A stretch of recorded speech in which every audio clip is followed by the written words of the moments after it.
welcome to another episode of the Retro Wrestling Review USWA podcast. I'm your host, Gene Jackson, and once again, we are here to travel back to 1993. We are going into the fifth week of January, fifth week of the year.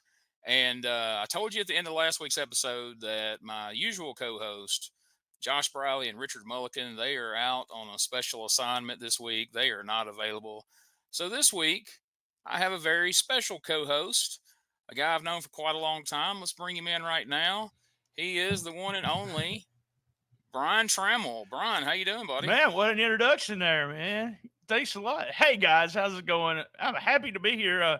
We talked right before we went on the air. I guess that's what you say. Big fan of listening to this podcast already. And I hate to tell this, but I don't listen to wrestling podcasts because I'm in it all the time, you know. But I just returned from Honky Town, USA, so I was down there checking Honky Town out, and man, that was fun. So, but yeah, I'm excited about it. Richard and Josh, P3 Radio, y'all can find that on all your podcast catchers there. They've been doing a podcast. They started a little after I did, and they've been doing it every week. I do a ton of stuff on STSPod.club. We're at episode 800 and going to almost 850. Holy cow! That blows my mind, man. I remember when it started. I remember in the very beginning. And I caught myself if that introduction felt like it was cut short. I was about to say how long we've known each other, and then I felt like that was going to age us too much, so I just left that out of the God, equation. I don't know the year, but you've got some podcasts. If you like listen to Gene, come over to my feed. We used to do a show called Was It Really That Good? And we've done the Dream Machine, we've done the Fabs, we've done a lot of Memphis people, and we had a really good time. But we met, you probably know the year, I don't know the year, but it was in Gibson, Tennessee, right? Backstage. Right. And you guys were our JD McKay was our common factor between me and you. Somehow The you old knew outlaw. you knew JD, I knew JD, and we started talking, and we've done all kinds of things together. Oh yeah, man. I read on the website with you, Wrestling Right Online. Right. And me and you were there at the beginning of podcasts. You know what I mean? Like when me and you started doing podcasts, Cheap Eat Radio and Shooting the Shiznit, there wasn't every sumbitch that ever drew a breath in wrestling did not have a podcast. It was like me, you, Colt Cabana, and Mark Maron, and that was all the podcasts. 2007, Right. we were doing a podcast. I did it. I only did 20 something episodes because I didn't know you're supposed to put one out every week, And There were no rules back then, It was just do it when you felt like it. And then I quit, and then came back to just do the podcast instead of the website, and thinking that the podcast will be less work than doing the website. Didn't you take over my website one time and lasted like 3 days? And you said, Oh yeah, you said, like, "Fuck this, I can't." Yeah, you do this. retired, and I was like, "Yeah, I'll take that over," and that lasted, maybe a week, and then I tapped out pretty quick on that. But anyway, we won't carry on too much about our history. We weave some into this, but like you said, Memphis wrestling is very much an integral part of our history. Because, like I said, when we was writing for the website, we mostly was talking about Corey Macklin's Memphis wrestling at the time, and he wasn't a big fan of either one of us, I don't believe. Not at all. And we'll save that talk for another day, or it might get weaved in here. But right now, we are, like I said, this is going into the January 30th. Is that right? Yep, January 30th show. Y'all done the fourth one with Josh and Richard, and Josh still doesn't like. I just want everybody to know I like the Harris brothers. I want y'all to know that. So I'm still trying to get to the bottom of what Josh's beef is with the Harris brothers, and it's not like it's something we talked about off the air. Or it's a running bit or anything. I just kept noticing when I asked these questions at the end of the episode, every week when we got to the end, Josh is just shitting all over the Bruise Brothers. Anything they did, he hated it every single week. He said they were dressed. They looked like Brian Lee. Well, Brian Lee is like their half brother or Yeah, he's something. like They the all third grew up. Harris Yeah, yeah. brother almost, really. And when, before they got the long dark hair, at one time they almost looked like triplets because when the Harris brothers first come in, they had the long blonde mullets, Yep, and yep. you almost could have had three of them. But by now they've changed their look a little bit in the era that we're in now. I So don't we think we get this team. I want to make a comment about the Masters of Terror. Is that what they were called the last? yes. You were correct. It was Ken Wayne and Ken Raper. And if I'm correct, Ken Raper actually was a nightmare on the outlaw shows in this area at one time. He wrestled as a nightmare. Oh. And those suits that they're wrestling in is the Galaxians. Do you remember? It was the Galaxians. Absolutely. I think I mentioned that on one episode, or I may not have got to it, but I added in my notes that yes, those were definitely the Galaxian outfits from back when they were managed. Danny Davis and Ken Wayne were managed by Jim Cornette, and I eventually actually made got a their way to WCW to do jobs in them and all yeah, kinds. yeah, they worked. I've got a picture of Jim, Bobby, and Danny in the Galaxian gimmick, and they tagged in Steele, Missouri, in my hometown. They tagged one night, the only show that they ever did. Memphis Wrestling did, and they were there. and, Wow. and Ken didn't show up, so it was Danny and Bobby as a tag team. So it was pretty awesome.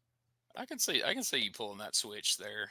You can at that point you could just about switch Bobby for Ken Wayne aesthetically anyway. But So to kick the show off, Dave Brown and Corey Macklin welcome us, and they let us know we have a big day in store here on USWA Wrestling. And then we immediately go to break like we usually do on Memphis. And when we return, Eddie Marlin has joined Dave Brown and promises he is here to tell us about something really special.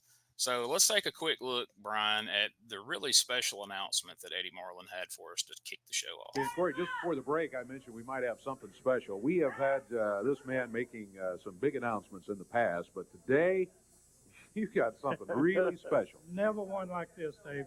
You sit around and things just sort of ho-ho-hum, and then all of a sudden seem like the biggest thing that's ever happened in your life happens. Well, it happened to me.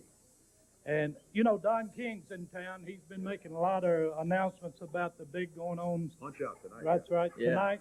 Well, I got something that will equal that or top it. You sign a match, and everybody in the world, every promoter wants a match. Well, let me tell you what the match is. Jerry the King Lawler against Mr. Perfect, Curt Hennig. Now, let me explain. Now, do you think we may be overselling it a bit, Brian? It's the biggest thing that's ever happened in his life is Curt Hennig coming back to town here in 1993 to wrestle Jerry Lawler for the Unified Title, or is that a fair assessment? That was a little too much. But, it's wrestling promoter. It's step right up kind of thing. Ringmaster, circus. Come see this. That you've seen 100 times. What bothered me during this promo was the baby crying. Yes. I was like, hey, could you tell that baby to shut the hell up? Because that baby's getting on my nerves. But here's the weird thing. Like from 1978 to like 1990, and this is pure shoot. I missed maybe 3 Memphis shows. And all of a sudden, I got married. I got out of college. I owned a restaurant. Show Me Pizza Factory. Shout out. Look, it don't even exist. But rest in peace. And I was not watching Memphis wrestling on a regular basis during this time period. So, yeah, when I found out that y'all were doing this, I started watching it with you guys. I was like, I don't remember any of this. And then I text somebody and said, when do we start that restaurant? Blah, blah, blah. So I was not involved. Do not remember Curt Hennig coming at this time. And I mean, it's a big show. Don't get me wrong. But yeah, Eddie Marlin was giving it a little bit. He was putting it over a little too much for me. So, but to be fair, if we go back and look over the last 2 weeks of the television, the last 2 episodes of this podcast, if we go back 2 weeks to the episode where it's one of those Monday nights where we're going to have some singles and tag matches, and then we're going to come back in a big 8-man at the end of the night because we really don't have anything this week. So we're just kind of grasping at straws. And then last week, it sounded promising that we were going to have the tag team title tournament first round there on TV. And Josh was happy with it, and Richard was pretty happy with it. I didn't love it. I mean, it wasn't terrible. It wasn't terrible, but you know, it wasn't. You know, it wasn't amazing. So I can understand why Eddie Marlin's like, all right, we probably, you know, I'm sure the gates at the Coliseum probably showed us that too. So I'm sure Eddie's like, we gotta hype this up. We gotta get everybody excited about this match. So, you know, he did his part, and so to really drive it home. They show us clips of Lawler versus Hennig from back in 1987, a couple of different matches. We see Lawler winning the AWA World Title in May of '88. And so this was something I want to take a minute to talk to you about, Brian, because I remember as a 10-year-old kid in May of 1988 thinking it was a huge deal that the King in Memphis, that was an hour and a half up the road from where I lived, had won a world heavyweight title. And I was super psyched about it. I went to school the next day. I was telling everybody I had stayed up late that night to watch you know, I'm sure you remember, you know, on the 10 o'clock. Jack Eaton did the highlight. Give you the results for the Coliseum. So I stayed up and found out that Lawler won, and I was just over the moon. Went to school telling everybody. And you know, you're a little ahead of me in age, so I just want to kind of get what's your memory of that, and how big of a deal did that seem to you? It was a big deal. It really was. I was with the wrestling radio out of Philly. We're doing a wrestling radio relive. We're playing some of those old shows, and the reason I say that is Joel Goodhart, Carmela Panfield. We're doing Memphis trips at the time, and then this was a quick. They took people from Philly and not bust them, but they did a plane here to watch that match because Joel Goodhart had told me Lawler's going to win the belt. Why don't you be down there? You know, be down there. Yeah. Well, I had been told the same thing when Lawler wrestled Flair at the American Bash, and someone had keyed me in and said Lawler's supposed to win the belt from Flair tonight. Blah, blah, blah. And I was like, well, Lawler's going to, and, you know, Lawler had never won the belt. That was the big story. And so I didn't think it was going to happen, even though they brought a group all the way from Philly. But, you know, and something about this match, you didn't say it yet, but you probably have noticed it. Jackie Fargo, special referee, slaps it 4 times. There you go, 4 times.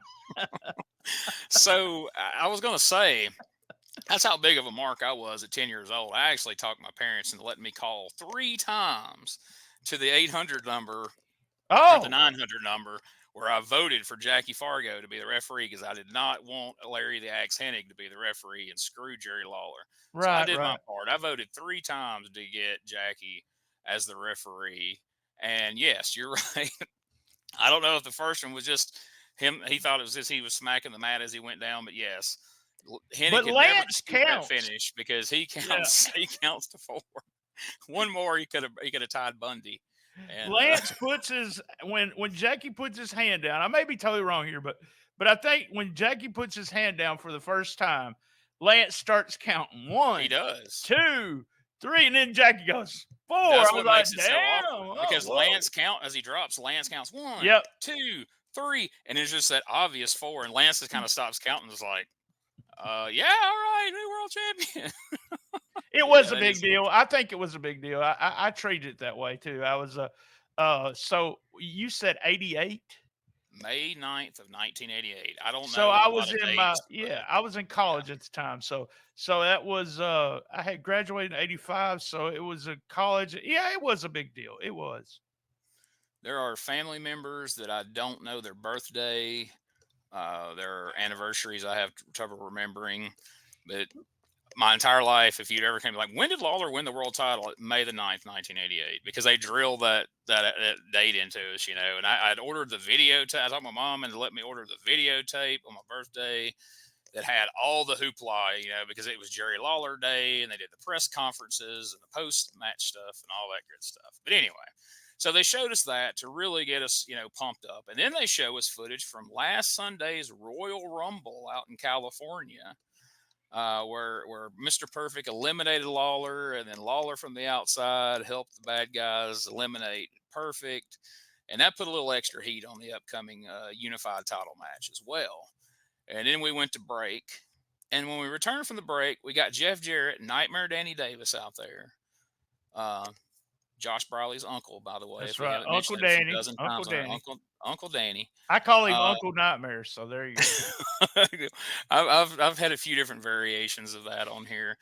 Now I got to say, one thing that stood out to me, I was very excited to see the star painted back on Danny Davis's face. I was too. I was fired up. Yep. All these weeks of just plain face Danny Davis didn't feel right. So we got Jeff. I got a question for you. I'll ask the Danny Davis question during the match we have with him and Brian Christopher later. So go ahead. Yeah. All right. So they are out there. They're awaiting the King, because as they're standing there, the King's music's already playing. So here comes Lawler out there, and they're congratulating him and shaking his hand for defending his title against Mr. Perfect this week. I mean, they're congratulating him like he's going to WrestleMania to challenge Bret Hart for the WWF title or something.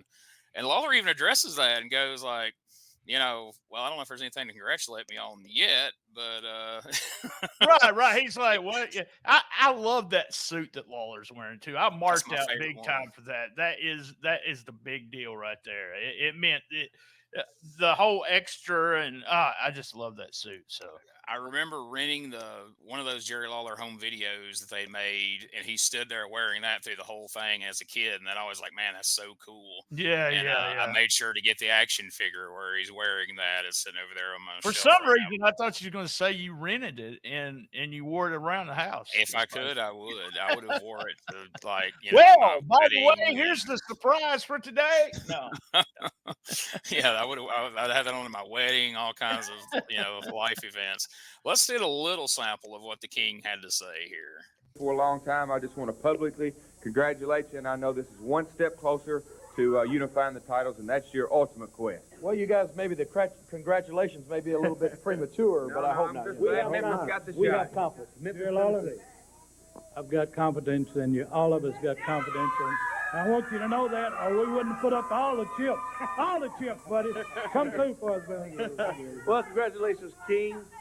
And hey, we wish you good luck come Monday night. This is going to be one of the biggest bouts I've been around. Well, let me add my congratulations to you. I know it's been a long time coming, and again, with the title on the line, one more step closer to unification. Good luck. Curt Hennig now is Mr. Perfect.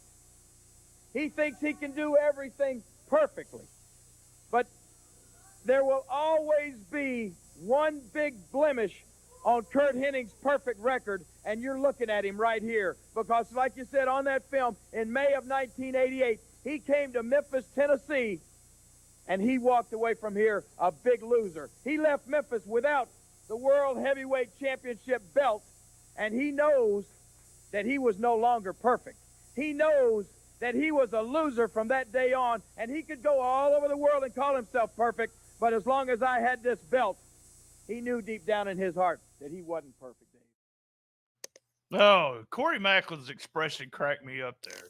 He's like, that has become a fun part of why is he standing up? It's what I don't know. Well, he had to come around and he had to get his handshake in. Congratulations, King! You guys have ever been a part of. Right. He's the promo was excellent. I thought you didn't show this part of it, but he tells a great story about arriving for the Royal Rumble and going in the dressing room and everyone's saying, "Hey, how you doing?" And someone's shit in his bag. No, wait. No, he didn't tell that story. I was hoping that's where that story was going when he started. But he actually tell the story. Yeah, he actually says Hennig was the only guy that was healing on him. He was like, "Oh, he's not saying anything to him." I guess we're not bringing Steve Kern in anytime soon. No, that's for sure. But yeah, it was awesome. I thought that part of it was awesome. They put it in, and Hennig did a promo, which you may going to show that, but I'm fixing to show a little bit. I thought all that was really good. Jerry Lawler, I can't put over enough. Jerry Lawler could go out there and cut a promo about a match coming up with Keith Eric or Rough and Ready. And don't be talking about Rough and Ready now or Keith Eric. Rough and Damn you. My I'm going to tell this real quick because All right. you'll appreciate it. I'm sorry, folks. This is a complete sidebar here. But in Amory, Mississippi, when me and Neil Taylor had a tag team match against Lawler and Derek King, I very rarely ever planned out promos, but I had a line in the back of my head that I planned to get in, and then Lawler had brought the guy from A Christmas Story that hangs out with Oh him yeah. times a year, and there was all these other shenanigans going on, and Brian Christopher showed up and all this, and we didn't really get a chance to cut a promo. But I wanted to start the match out just to rib Derek, and I was going to be like, gee, Neil, I don't know what we're going to do tonight. I mean, we're in here with a bona fide Hall of Famer, Jerry the King Lawler, and then another Memphis TV star. I can't. Were you rough or ready? I never can remember. And I figured Derek would have had to hide his laugh on that. Oh, that's good. You know how he is. Keith Eric came to we had a wrestling convention. I think this was the one that JD actually put together in Memphis. And Keith Eric came to the con to hang out with us. And he won the wrestling trivia contest. This man was a walking encyclopedia when it came to wrestling knowledge. I mean, some of the most obscure stuff you could ever come up with, he knew the answer to. So Keith Eric is no longer with us. So I hate to hear that. I was about to say maybe we need to track him down and get him on the show, but I suppose not. But I saw a lot of Keith Eric matches on Memphis TV. Boy, I did too. Yes. Apparently, he saw a lot of Memphis matches as well. So Yeah. let's hear what Mr. Perfect has to say about this upcoming match with the King. Jerry Lawler, you call yourself a king? The king of Memphis, the king of wrestling? What you did to Mr. Perfect at the Royal Rumble isn't funny. It doesn't sit well with me. If it wasn't for you, I would have won the Royal Rumble. But no, you were already on the outside, Lawler, and you grabbed me and you pulled me down to the floor and had me eliminated. Now, Lawler, I know you don't want to go any further in your own backyard to wrestle Mr. Perfect. I know right there in Memphis, that's your home. That's where your people are. That's where you feel your best. Well, take a look at Mr. Perfect. You know where I feel my best? The best place I feel is up in the ring, and it doesn't matter whether it's in Memphis, Miami, New York, Chicago. When I step inside the ring, I am what I say I am, Lawler, and I'm perfect. But when you take a look at Mr. Perfect from top to bottom, Lawler, and you take a look at yourself with that silly little crown on your head like you popped in from some Imperial Margarine commercial, who do you think you are? And when I get to Memphis and I get my hands on you, you and everybody else in Memphis is going to know that what Mr. Perfect says is true. And the truth is, I am what I say I am. And nobody beats Mr. Perfect, Jerry Lawler. Nobody. I love the green screen with the columns with his head on top of him back there. That's always Hey, amazing. I love Curt Hennig. I thought he was. I always liked him in WWE, and I loved the whole deal. And liked him when he was in AWA. I like that stuff too. Big Curt Hennig fan. So I love being able to do, like you said, it's the green screen, but it makes it. And you talk about this last 3 episodes. We're fixing it, as we say in the South. Get ready for kind of like an invasion of WWE people. It started with you had Sapphire and you had. I didn't know Honky Tonk Man ever stepped out as Honky Tonk Man. By the way, it was hilarious with him introducing himself to Dave Brown like Dave didn't know who the hell he was. But and again, Corey had to come in and get a big introduction in the middle of that as well. Corey Macklin. Hey, I'm Corey Macklin, Honky Tonk Man. I'm really but I don't remember that. But we're starting something this year, and I remember, like I said, I wasn't watching it week by week, but did get either I was recording it or got the tapes from somebody. I had sold my wrestling tape collection in '91, so I wasn't collecting anymore. But crazy to have Hennig, and then we just keep on getting people more and more into it. The WWE people. And Lawler has that, always had that explanation. We're so much better here. We don't need the WWE. Oh, yeah. But then boom, but they did a good job with it, I thought. And it's funny, and we've touched on this in previous episodes. But if you're watching the whole episodes, every week when Corey runs down the action coming up around the area, Honky was doing all kinds of spot shows. He was But not hitting, doing Memphis. What but was that not about? doing. I don't think, unless he pops up down the line here, he did not do a single Monday Night Memphis card. He popped up on TV last week and had that little altercation with Jeff Jarrett. And not to get ahead of ourselves, but Jeff Jarrett alludes to him possibly being here this Monday night. But he never appears at the Coliseum. He just does these spot shows and that one appearance on TV. So it's kind of weird. But with those two promos, the table is set for Monday night. We now have Bad Blood established from the title loss in '88. We have the Unified World Title on the line now, which they link to the title that he beat Curt for in '88. We have the fact that Lawler, caused Hennig a shot at the WWF title at WrestleMania. So all that's certainly more stakes than any other match we've had here on USWA in recent weeks. So I want to make a quick note I did with my notes is if Yeah. you were in the studio and was watching the promos, the Hennig promo, the promo was being played on this monitor that was about that big, and you were sitting in the crowd. It was according to where you was at, and the whole crowd would get real quiet when somebody was on a monitor, but you could barely see what was going on. Most of the time, I would come home and I had recorded the show I was at and would watch it so I could see what the hell was going on. But I always thought that was really funny. Like the first time I was there at the TV tapings, I was in shock.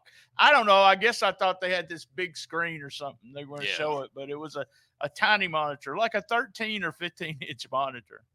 I always wondered that watching it as a kid, like if how the people in the studio were seeing it. And a couple of times when they cut to break, and that promo in particular, you see that screen that you're referring to, and it's like, geez, is that how they were watching these? Yeah, promos? it was. Like, It was lame as hell. So yeah.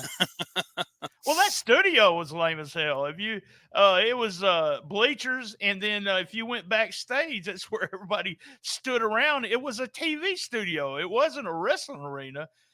So Right. it was real strange. So, yeah, I never got I went to the Coliseum several times, but I never got a chance to go to any of the TV, shows at the studio. So that's cool to have a little insight into how that come off, from a fan perspective. And I'm hoping some of the guys we got coming on that work there, I'm wanting to get a little input from them on the studio, because I've heard from guys that wrestled there in later years, and it wasn't a dressing room setting like you had in any other show. It's these guys just out getting dressed just in random parts of a TV studio. yeah. And you said something about there's some story somewhere where Brian Christopher clogs up the toilet. Someone told that. I don't know for some reason. It wasn't me, but I have heard it though. Yeah. There's something there where all the guys, but yeah, just the whole experience. I went one summer, me and my friend Lynn, shout out to Lynn Pearson. We went, we went probably 10 times in one summer. Sometimes we'd go to the Coliseum, but we would go, his brother lived in Memphis, and his brother would come pick us up, and we would, it was like an hour drive for us, and we would go because you could get free tickets. It was free for you to go in. So yeah. Yeah, I hate I never got to go. I got to go once I was in college. I went to a few shows at the Coliseum. I even went to a couple shows at the Big One Flea Market out there. Oh God, I never did that. No. That was interesting, but Woo. we'll get to that eventually here on the old USWA podcast. But anyway, on the TV show, we go to break, and then we finally return to our first match of the day. We get our standard yelling promo from one of the Harris brothers, and we're not going to, you all gotten the gist of that over the weeks. We don't have to go there. Oh. But we go to the ring, match one, the USWA Tag Team Champions, the Bruise Brothers, Ron and Don Harris, with Mike Samples taking on TD Steele and Johnny Jet. And we do have a little clip of this match. And then I kind of want to talk to you. Like I said, you said you don't dislike the Bruise Brothers. No, I actually like the Bruise Brothers. Yeah. Because I do want to kind of get some input. Okay. All right. The highlights here. You don't walk away from me. I got things to say. And we got a match. I don't care what you got. You don't want to. This is the baddest tag team in the world. They're the biggest. They're the toughest. They're the meanest. They will not be beat by anyone at any time, and that includes you, Dave Brown. So don't walk away from me like you own this company. You understand? Well, they just clombering away on TD Steele. They just kind of want a big double boot in there. And slamming away on the left shoulder there, TD Still. Bruise Brothers, Ron and Don Harris, managed by Mike Sapples, out here running wild today. Boots to the midsection of TD.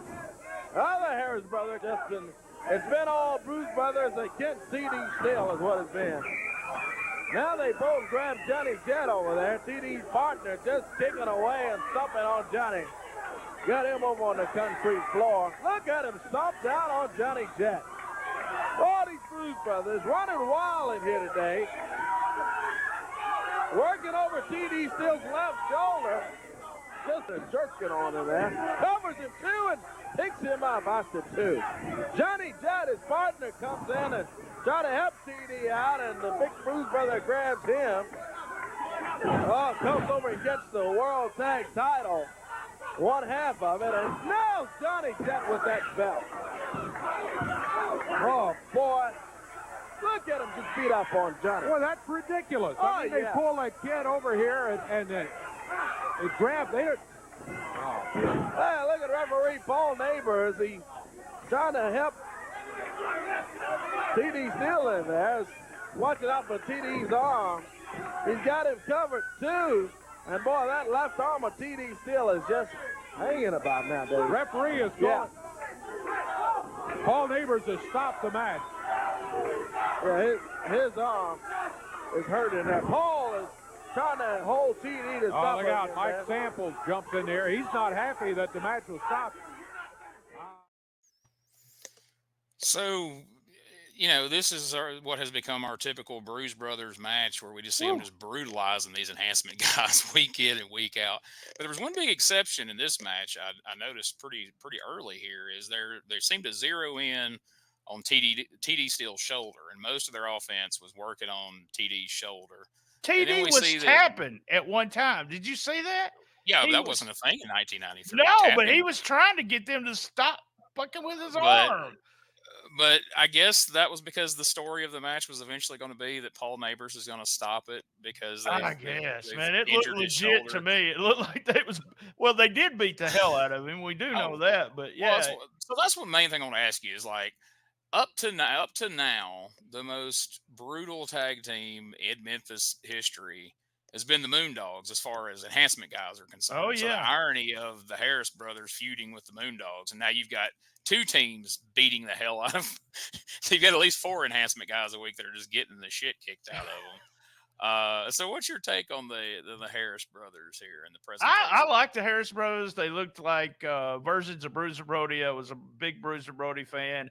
I always wondered, and they may think differently than I think, but I think they should have been bigger than they were. I mean, they could have put those 2 guys in WWE, and someone's going to correct me and say, well, they did go, but I don't remember them getting a push whatsoever. So no, I mean, they come in as the Blue Twins with Dutch as Uncle Zebekiah. Oh yeah, I forgot in that '95 era where you had Dirty White Boy as a plumber and all this silliness going on.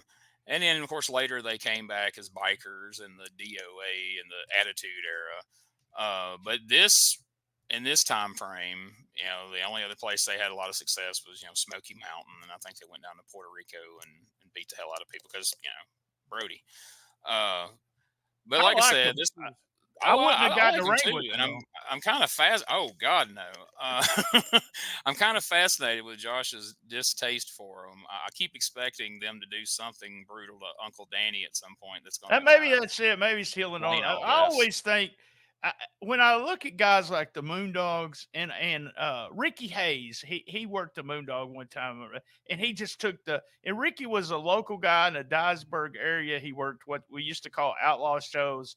And Ricky would take a beating. Him and Sergeant O'Reilly would take beatings. But every time I saw the Moondogs or the Harris Brothers doing stuff like this, I would be thinking, I would be the guy that backstage that brought his bag and said, if y'all need me, guys, I'll go out there and I'll be on TV. And as soon as they said, well, we need you to work the Harris Brothers, I'd be like, I got an emergency call. I got to go. Yeah. See you later. Bye. So, yeah. My horse is sick. Yeah, I wouldn't stick around for that one either. They said that a lot of people would run off when they heard they had to wrestle the Moondogs, and the WCW locker room people heard they were wrestling the Steiners, and they would suddenly They have would say, something "See you better to later, do. bye." Yeah, And yeah, I yeah. don't blame them. But after, so with what we just saw happen, we had a little bit of post-match shenanigans with Mike Samples and referee Paul Neighbors, who just stopped this match. So let's take a look at a little bit of this right here. I don't know if he disqualified the Bruise Brothers. Apparently he did, the way Samples is so upset. What is this? Oh, look at Mike Samples. Boy, he'll be fine for that, let me tell you. Just now, referee Paul Neighbors in there. Slams down on Paul again while the Bruise Brothers work over TD still. And TD's left arm is just barely hanging on to that. That's why the referee stopped the match, because TD is hurt. Look at this! Oh, look at the referee! Oh, Paul Neighbors jumped on Samples in there. Oh, but the Bruise Brothers. Wow! Samples attacked Paul Neighbors, and Neighbors finally had enough of it and retaliated, but now, well, there comes some help. So I Samples hate that. isn't happy that Neighbors stopped the match. So he Oh. punches Paul Neighbors. Paul Neighbors takes him down and hits him with some punches and and such. And eventually the Harris brothers pull him off, and both Harris brothers and Mike Samples start to kick the shit out of Paul Neighbors, which brings out Jeff Jarrett and Nightmare Danny Davis to make the save. And this leads to one of those things that I don't love about Memphis. We talked about They earlier do this if it's a referee, a manager, there's so many stipulations surrounding all of this. It's so convoluted that you're like, wait, what? $1,000? Who's going $1,000? Wait, I didn't take a clip of this because I know you weren't gonna be excited about watching it. I'm not really excited about watching it. We're gonna have to talk about it quickly because it's part of the show. But Right. quick promo. Eddie Marlin comes out to fine Mike Samples $1,000 for attacking the referee. No mention of the fact the Harris brothers just stomped the shit out of him too. Sample says that Neighbors attacked him first, or attacked him too, so he should be fined as well. This brings Neighbors out, who says, I can't afford the fine, so I'm giving you my notice. This is going to be my last day. And again, we're not going to look at a clip, but Mike Sample ends up, long story short, Mike Sample suggests that they have a match. Now, Dave Brown or Eddie Marlin points out that Mike Samples recently lost a match where he can't wrestle in USWA anymore. That's Mike right. Samples He can't wrestle. Yep. That's right, but I can box. So this means Mike Samples lays out a double or nothing challenge to fight referee Paul Neighbors in a boxing match. Where Sample loses, he pays both sets of fines, a grand total of $2,000. But if he wins, then both fines are just wiped away, and neither he nor the referee he's mad at, either one have to pay a fine. So Marlin agrees to this. The match is added to Monday night's card. And this, the main reason I even really bring this up is we've wondered out loud on this podcast recently. A lot of times you could kind of tell who was booking at the time based on certain things, if it was Lawler or if it was Jarrett. And I had said, like, some of the shit that's going on right now, I don't know that it's either one. So I had a couple of people, most notably Mike Needham of the Reckless Abandon podcast, who was a good friend of Brian Christopher's and kind of has a little insight. But I had a few other people Mike. message me too, to point out that Mike Samples was actually booking during this small window here in January. Did not know that. Of 93. Which makes so many things of recent times make sense. I'm pretty sure he's not booking the Lawler and Hennig angle, but this angle right here, I now understand why this is going on. I thought the funniest part about this, number one, from the time the referee, and Paul Neighbors, isn't he the guy that ended up with a bunch of wrestling tapes? Doesn't he got good quality, I think, Memphis wrestling. So his son's on Facebook. His son likes and shares a lot of the stuff. Yeah. I think he ended up with a lot of. I hate that whole referee thing, and I don't like it. But Samples said, he says Eddie, he's seen the books. Is what he said, And Eddie Yeah. Marlin's stealing the fine money. So he's just putting it in his pocket. Yeah, this Still, fine I money love is that. not accounted for. Yeah, yeah. I like that line. I thought that was Yeah. funny. And by the way, a trivia note about Mike Samples, you know, he made wrestling rings. So tons Still of does. wrestling rings in this area were made by Mike Samples at one time. So He still does. There's a new promotion coming up and starting in Mississippi, the next great wrestling promotion in North okay, all right. Mississippi. And I hear Mike Samples is currently making them a ring. So You know how I feel about still at it. Mississippi wrestling. So I know it's near and dear to your heart. You love it, and I'm sure they can reserve you a spot in the front row of that very first show. Right. And Mike Needham told me another fun fact that we'll get to here shortly. But we'll wait on that because we're leading in to match number 2 here on the program today, and it's going to feature what we're calling the new Moondogs, because we had Spot and Spike. Spike got injured allegedly. I assume that's true. I've never heard otherwise, but I know Memphis, has people come and go quite frequently. So we're introducing a new Moondog named Splat. Now, are you familiar with who Splat was? I tried to look him up, and I think I had Downtown Bruno on my podcast, and I think this is one of those guys that Bruno said he thought could have at one time been really, really a big deal since he was such a big guy. But I don't know much about who he is. You know who he is. Who? You remember Downtown Bruno's tag team of Big Bubba and the Mighty Goliath? Mighty Goliath, then. This is Goliath. Yes, that's who he was talking about. Yeah. That's exactly who Splat was. Huge guy, man. He's big. Yes, by Moondog standards, they were all kind of, the same, size roughly around. But holy, this is the tallest, biggest Moondog we've ever seen. So it was kind of fun because we've had this feud. As long as we've been doing this podcast now, we've had this feud with the Moondogs and the Bruise Brothers, but it actually backs up into 1992. So it's been going on a pretty good while now.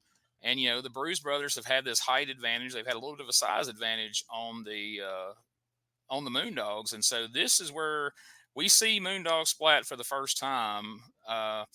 What happened is match number 2 was supposed to be the Moondogs with Richard Lee taking on Mr. Clyde, my favorite name of a wrestler. And like I said, we'll talk about him in a minute. And the Punisher. Well, as they're waiting in the ring for the Moondogs, the Harris brothers come out and tell them, get lost. We're going to take over the match, which I'm sure was the best news Mr. Clyde and the Punisher had heard all day. So the Harris brothers are waiting in the ring for these new Moondogs, and we're going to see their first look at Moondog Splat and watch them square up here in the ring. And that crowd was so hot for this. When the Bruise Brothers started barking, man, they were hot. They were so hot. They were loving it, waiting for the Moondogs to come out. Absolutely. Check this out, y'all. Uh-oh. Oh, boy. Would you look at that new Moondog? That is Moondog Splat. Man, look at that. He's huge, man. He is blowing that whistle, and the Moondog, look at Moondog Splat in there. Boy, he's got so much weight on him, he can barely leap over that top rope in there. He just standoff here so far. If he can get the Bruise Brothers to tangle up with him, they're holding off. They're kind of backing up from the Moondog. Moondog's going after him, and and Mike Samples jumps in the middle now and says, yeah, just hold out just a minute. Yeah, look at this. Well. So Moondog Splat, not the most graceful person stepping over the top rope. He eventually got over it, but it was a struggle, as Corey Macklin was nice enough to point out for him. Yeah, I was like, why did you point that out? You don't point out their mistakes, especially babyface. Wait on him, man. You can't hardly get over that rope, Dave. And you tell Dave's like, geez, Corey, what are we doing? But he gets in there, and they manage to back down the Harris brothers, which is a big statement for the way they've run rampant all over everybody. So like you said, the crowd's all over, man. They're all behind the Moondogs. So now, unfortunately for Mr. Clyde and the Punisher, they got to come back out and have this Oh, match. God. The Harris brothers just decided to leave. Yeah, So, can you imagine? Here's what we're going to do, but they don't tell them. They don't tell them they have to go out there and take a beating for the Moondogs. Y'all go ahead, go out there and take a beating. So I had tried to do some research on Mr. Clyde. The only things I could find out about Mr. Clyde was the fact that he came in and then eventually he disappears here in '93. He shows back up as Ali Ben Khan doing. I heard you say that, but I don't even Yeah. remember him. I don't remember that. So. And that gimmick's exactly what you would picture when you hear Right, that name. right. But now I couldn't find out how he got in the business, what his background is. Well, Mike Needham told me that Mr. Clyde was actually a good friend of Brian Christopher, Tony Williams, Kevin Lawler, and Scott Bowden. And so he was in their little wrestling, fandom group, and was Mr. Clyde's entryway into wrestling. Now, they had their own little wrestling group in the neighborhood. In their neighborhood, they've had their the matches. Bowden, I talked to Scott about it a couple of times, and I think Brian Christopher talked about it too, where they fought. That's how he learned how to wrestle. Was he never was officially trained, which is when you look at Brian Christopher matches, you're just he was a natural, such a natural with everything. Absolutely. I've said a couple times on this podcast that I hope if this podcast doesn't serve any other purpose, it serves the purpose of showing people what a great heel Brian Christopher was and how talented he was beyond the dancing Grandmaster Sexay stuff from WWF, which, it served its purpose and he did good at that. But man, I wish he would have got a chance to showcase on a national stage the things he did here in Memphis, because it's a lot of fun. But we're going to take a quick look here as the Moondogs are decimating. And I was going to point out too that being a friend to those guys didn't really help Mr. Clyde out. He's got his foot in the door, but it also got him a match with the Moondogs here. But the Bruise Brothers decide that once they're tied up with Mr. Clyde and Punisher, maybe they'll come back out here and fight them after all. So let's take a look at a real quick clip here of the Harris brothers running back in here on the new Moondogs. I wonder, they kept talking about the new Moondog. I wonder if Splat had that new Moondog smell. It has to be better than an old Moondog smell, right? Oh, good God, yes. Here comes the Bruise Brothers. Ron and Don Harris, Mike Samples, and Bert Prentice. Yeah, Samples and Prentice have jumped Richard Lee 2 against 1 down on the floor across the way. Meanwhile, the Bruise Brothers have each grabbed a Moondog. And Mr. Clyde and the Punisher are over there helping out. Yeah, Mr. Clyde and the Punisher are putting that time in there. That's 2 cents. So it's 4 against 2. Moondog Splat just took Mr. Clyde and the Punisher and just picked them both up at the same time and threw them about a quarter of a way across the ring. There's Mr. Clyde being thrown again across the ring. Look at this guy. He picks up the Punisher. There he goes through the ropes down on the floor. He has been summarily dispatched to somewhere else. Boy, splash up in the standing splash in the turnbuckles. And Mr. Clyde has got to be wondering what happened. There he goes out of the ring. Yeah, Mr. Clyde is... And Moondog Splat does that to the Harris brothers. Splat, their heads go together. And once again... Oh, Bert Prentice is left in there. Oh. And the big Moondog knows Prentice, and they hot-tailing out of there. Oh, Bert Prentice! So, all right, I want to. Maybe I'm being a little too. I'm being too harsh, but what was your takeaway from that right there? Oh, I didn't have any. I mean, it was the Moondogs, so you didn't expect. But I mean, the guys just take a beating. That's all it is. So. Well, okay. So here's what I found weird about that little segment we just watched. Okay, so the Harris brothers run in, and that's fine. I mean, it's Memphis. We're gonna have the run in for the DQ. That's perfect. But at one point, we've got Ron and Don double teaming Spot in one corner. We've got Bert Prentice and Mike Samples just kicking the shit out of Richard Lee to the point that Bert's completely blown himself up over there. Splat manages to take back over on Punisher and Mr. Clyde. He takes out the Punisher, hurls him out of the ring, shoots Mr. Clyde in the corner, splashes him, he looks over there. Clearly, he looks over and he sees his partner getting double teamed. He sees his manager getting double teamed. He casually goes over. He picks up Mr. Clyde, tosses him out of the ring. So finally, Spot just breaks the eyes of one of the Harris brothers and breaks free to go save Richard Lee. And once Spot breaks free and saves Richard Lee, then Splat comes over and gets involved and then runs them off. But up to then, our new Moondog that we're all excited about is just meandering around while Richard Lee's getting He's the just, fuck kicked just out like of a him. dog. You have a couple of dogs. One of them pays attention, does exactly what he's supposed to do, and the other one's just running around, and you can't get them both together at the same time. Here's something about Larry, Spot Moondog, that really, when I worked around him, even though I know, he's a Moondog, blah, blah, blah. When we were backstage, he was the nicest guy you could ever meet.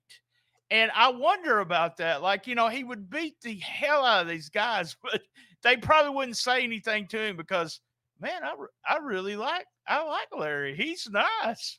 But And I gotta imagine he was probably like, "You okay, brother?" Afterwards, afterwards. Hey, brother, is that okay? Is that okay? And they've got a chair imprint on their back and their nose is bleeding. They're like, "Yeah, man, that was great." I was working with my tag team, heel tag team, and he was a babyface in Dyersburg, and he said he had me come over and he gave me the idea he had for the next week. And I said, I've told this story on my podcast, but he said, "Okay, here's what I want you to do, BT." He says, "I want you to grab my kid out of the crowd." And we're talking about a 13 to 14-year-old kid. And I was supposed to grab him out of the crowd and beat him with a belt. Yes, beat him on his back, lay it in, as he said. And so in my mind, and I know, what's this leading to? Oh, justification to kill you. So I go over. You beat up my kid. You're gonna have to take one good chair shot at least. I said, what's this leading to? What are we going to do after this? He goes, "Oh, we'll have a lumberjack strap match and blah, blah, blah." And I said, "Okay, give me just a minute." So I went over to my boys and I said, "What, you guys, this is what he wants me to do." And they looked at me and you could just see it in their eyes. They said, "Man, we got shoot jobs. We can't be beat to death." I turn around and I go to Larry and I said, "Hey, man," I said, "no disrespect. Please don't think I'm disrespecting you. But, man, I cannot do that. My boys aren't doing the lumberjack strap match. They have shoot jobs. I know this is your job, and I don't want to disrespect you." And he goes, "Well, thank you. Thanks for coming up to me and telling me you didn't want to do it." I said, "All right." And so they would put up the card for next week. And so they put the card up. It was Naughty by Nature against my boy Sex and Candy, and it was a loser league town match. So we left after that because I refused to do an angle. I never held anything against him or anything for it, but we were not going to do it. We were not going to do it. Broke y'all's backs, like. And then they got Blaylock to do it, and he said, "First of all," anyway, then we got our weekly Richard Lee promo. And we've learned once again, after this is 2 weeks in a row, that no amount of stomping, kicking, chair shots, whatever you do to Richard Lee, it's not going to stop him from getting up and cutting his heated promo afterwards for Monday night. Last week, the Harris brothers stomped his arm into a fine powder, and he still got up and he still cut a promo. It was hanging. It was hanging from much the same. Yeah, I love that. I missed this earlier, but the fact you said that reminded me. I love that. Corey mentioned now TD Steele after the 10th shoulder breaker on him. His arm's just hanging there. Yeah.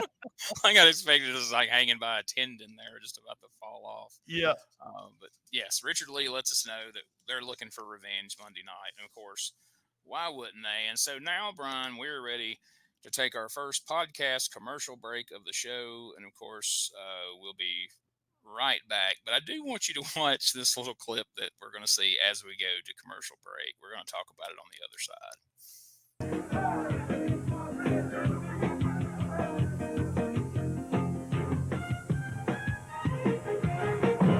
Hey guys, this is Wolfie D from PG-13. Check out my podcast, Live and in Color with Wolfie D, every Monday at noon. We're talking Memphis, we're talking ECW, WCW, WWF, everywhere that I've been. We even have some great guests, some Hall of Famers on the show with us. Every Monday at noon, Live and in Color with Wolfie D. This is Wrestling Nostalgia, the podcast that dives into wrestling history. Hey, wrestling fans, I'm Dave Dynasty, and if you enjoy podcasts that are knowledgeable and history-driven, then Wrestling Nostalgia is for you. With great guests and fun interviews, there are over 200 episodes in our archives. We chat with several first-time guests and often cover topics not discussed on other podcasts. Look up Wrestling Nostalgia on your favorite podcast platform and visit all of our links at linktree/wrestlepod. That is linktr.ee/RASSLEPOD.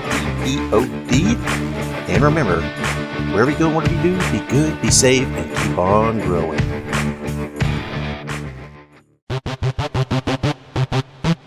Ladies and gentlemen, welcome to Give Me Back My Pro Wrestling, the podcast that's based on the old school but can still help you find the good stuff from today.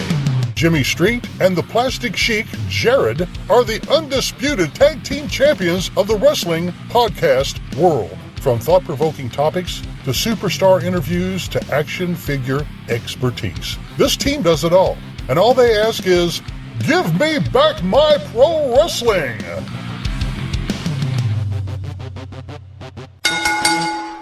Every other Thursday, wherever you listen to podcasts. Yeah, he looked down. We want to thank our sponsors there, but I just wanted to point out that, I talked about Mr. Clyde being friends with those guys, but it did not help when he was getting a face full of Moondog titty right there. Look at that. I mean, just right in the old mouth. Like, bless his heart. That's tough. Oh, man. Mr. Clyde, what a wrestling name. Yeah, I love exactly. We talked about that in earlier episodes. Like, you were involved in wrestling. I was involved in wrestling. Of course, Richard was. And, I just labored over what my name was going to be for months and months and months. And it's like, how long did it take him to come up? Like, did he come up with that in the car on the way there? Or was it like, what do you want to be? I think Mr. Clyde's pretty cool. And then somebody's like, you don't get any better than that, dude. That's perfect. I spent a lot of time with my name too. BT. That was my coach BT. Sure. That was, and then when the fans would ask me what the BT was for, I would say for bad times. That's what it is, bad times. And then and I got that from, who was the referee? Kenny D always said I don't know. He did something like that. And then the fans one night started chanting big tits at me for BT. So Coach Big Tits. There you go. Well, I'm sure you like them. So worst things to be called, I guess. But so we come back from the break. Dave and Corey run down the card for Monday night, but we'll wait and cover that at the end of the show as we usually do with Josh and Richard, and we'll let Dave tell us the card, and then we'll get your thoughts on it. But next up, we get a promo from Jeff Jarrett that starts out by him taking a dig at the King, saying the Dallas Cowboys was going to win the big foosball game going on, which Corey enthusiastically agreed with. I can't believe Corey spoke out against the King there, but he agreed with that the Cowboys were going to win. And then we get down to business, mentioned Friday night in Blytheville, Arkansas. Jared always seems to touch on the local shows and all. That is, Blytheville, Arkansas was where I started watching wrestling. The first show I went to, and they mentioned Kennett, which I went to Kennett. I actually promoted in that building, and they mentioned Jonesboro also, and all three towns is, especially Blytheville. I was there from 78 to whenever. After I got out of high school, it was a American Legion building, and they sold beer. And we would have this guy buy us beer when we were 18 or 19 years old. And we would drink beer while we watched wrestling. But it was a rowdy crew too, but just a great place to have wrestling. And me and you talked about this one time, I think, that Blytheville had a special section. And Sputnik Monroe had a lot to do with trying to change all that, but they had a special section for just black people. And just crazy back then, the way it was fixed. And I remember Virgil coming, Soul Train Jones coming, and him going into that part of the crowd when he was there. But I saw tons of people in Blytheville, from Hulk Hogan. I mean, you name it. Michael Hayes, just star after star. Doug Gilbert before he even got into business. Just tons of Miss Elizabeth sat in the crowd when Randy Savage was. Yes, it was his girlfriend at the time. She said, talk to Coach Big Tits, huh? But yeah, it is to me. It's when he started saying Blytheville, I sent a message to my co-host Lance Levine and said, "Oh, be there, be there. Come on, be there, Blytheville." But Kennett, Blytheville, Jonesboro, all places that I went to. I see. Here's something weird.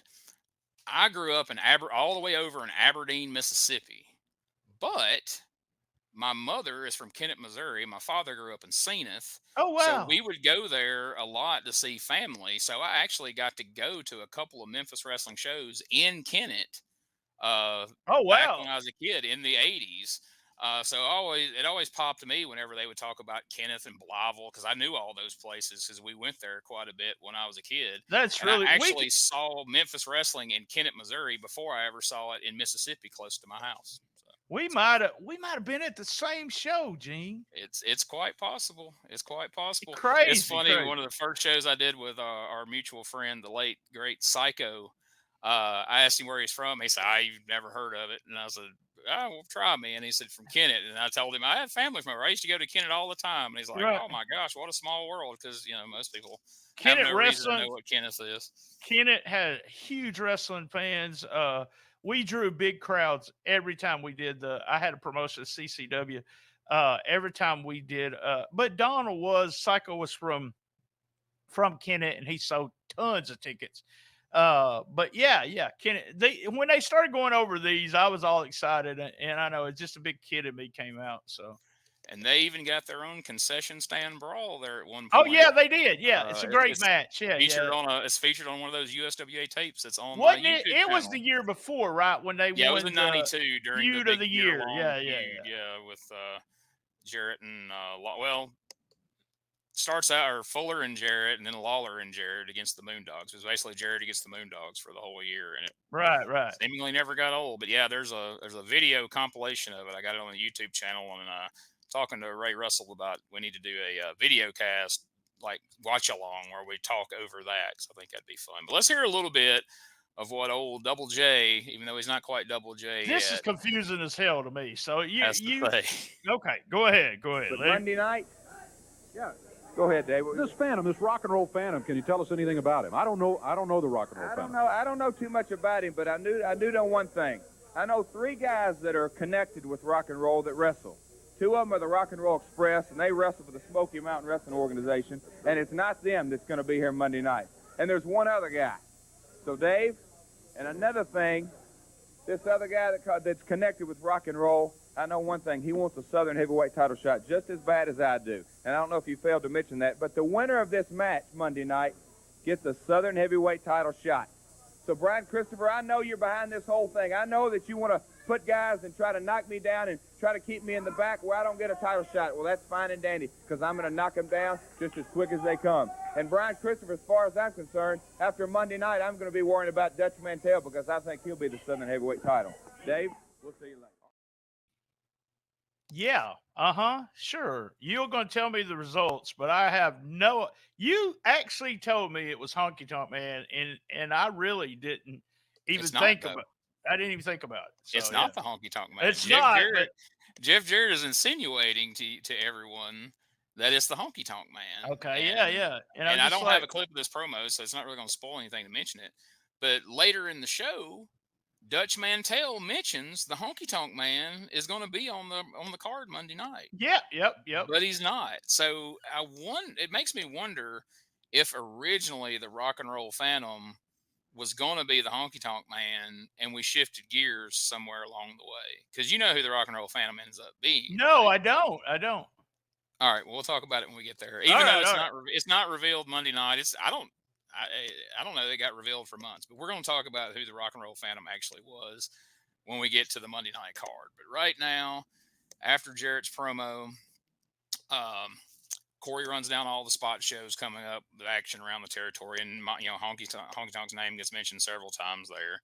A lot That of the towns still makes no sense to me why he was doing the spot shows, unless they wanted to draw a bigger crowd in the spot. I mean, show, the only thing I can figure is if you think about it and you look at the cards, Lawler's going to WWF a lot right now.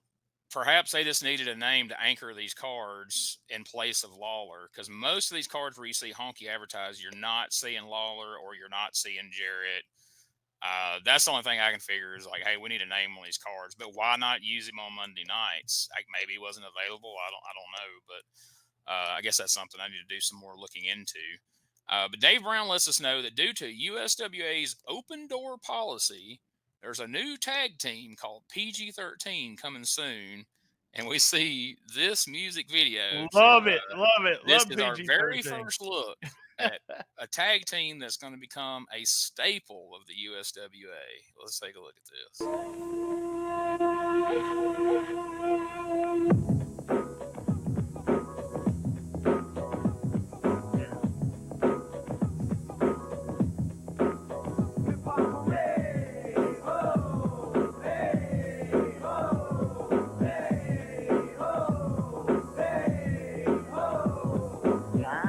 And I'm some Wood BT. And we're coming on strong. Let's do the T.O.P. We're lean, mean fighters. Not storybook writers. Step on, punk. Cause we'll burn your life proud. The name's PG-13. There's no two greater. All the ladies want to know. Hey, what you doing later? Everybody step aside, cause we can't be stopped. You out of shape. And out of date. And you might get dropped. This is a challenge. So accept it if your brain's that crazy. One wrong move. And you'll be pushing up days. We'll beat you down. Leave you hurting. Have you saying, please get off me, JCI. Yes, sir, Wood BT. Taking out suckers just like you never seen. Everybody jump up for PG-13. Hey, ho, hey, ho, hey, ho, hey, ho. Hey, ho, hey, ho, hey, ho, hey, ho.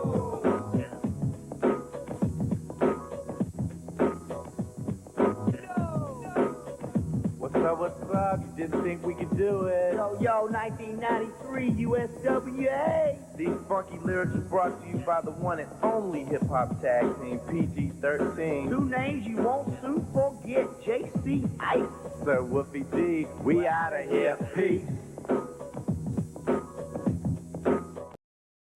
Hey, ho, hey. If you're watching or listening to this and this video jumps from me going, hey, let's hear this video, to me going, well, there it was, and you hear BT singing, hey, ho. Hey, it's because YouTube and the other podcast services made us cut it because of the Naughty by Nature music. But I'm hoping, since the rapping was done by Jamie and Wolfie, that maybe, just maybe, it'll slide under the radar. Sampled. It was sampled. I actually... I have a connection to Wolfie D that's really weird.